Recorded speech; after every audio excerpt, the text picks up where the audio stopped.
Okay, so when you picture an embassy, what comes to mind? Probably flags, formal suits, maybe some high-level political handshakes, right?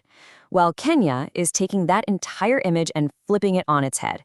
They're rewriting the playbook, turning their diplomatic outposts into something else entirely. Powerful engines for economic growth. The big question is, how are they turning protocol into actual profit? Let's dive in.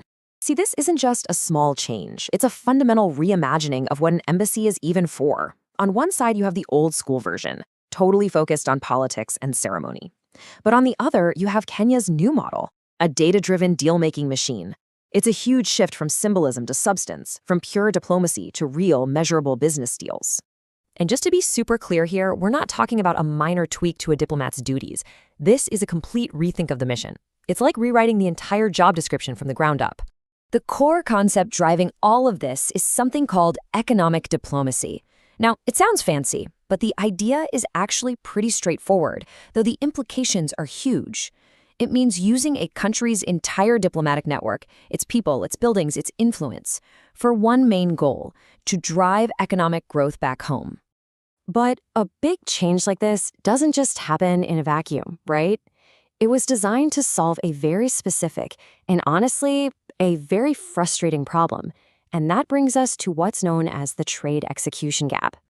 To get the full picture, you have to know about the African Continental Free Trade Area. This is a total game changer, creating a single market of over 1.3 billion people. I mean, the potential for trade across the continent is just massive. But as we all know, potential alone doesn't pay the bills. Which leads to the million-dollar question. With all this incredible opportunity just sitting there, waiting to be tapped, what's actually stopping the deals from getting done? The culprit is this trade execution gap. Think of it as that frustrating, invisible void between having a great idea for a trade deal and actually seeing the money hit the bank. It's the space where financing falls through, where logistics break down. Basically, it's the graveyard where countless promising ventures go to die. So how do you build a bridge across that gap? Well, this is where things get really interesting. Let's look at Kenya's digital solution, where smart innovation meets international diplomacy. Kenya's answer is a brilliant one-two punch of digital platforms. First up, you've got Biashara Link. It acts as a digital marketplace, letting embassies find and validate real trade opportunities on the ground. Then, once an opportunity is identified, it moves over to the Dealhouse platform, and this is where the magic happens. It gets structured into a bankable, investment-ready project, all set for execution and financing. You see, what these digital tools are really doing is transforming embassies from these passive government offices into high-tech trade accelerators. They are actively connecting Kenyan businesses, especially the smaller ones, to global markets in a way that was pretty much impossible before. Okay, that all sounds incredible in theory, but what does it actually mean in the real world? This is where we get to the good part, unlocking real deal flow. Let's take a look at who really wins from all this. So who benefits? Well, first off, small and medium-sized businesses, the lifeblood of any economy, they get a powerful new ally in the global marketplace.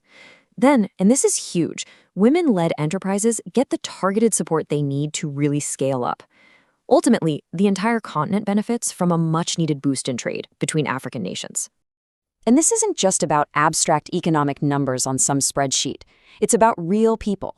This strategy is a genuine game changer for women entrepreneurs. It's about removing those historic barriers and giving them a real, tangible shot at success in this massive continental marketplace. Okay, so let's zoom out. What does this all mean for the bigger picture?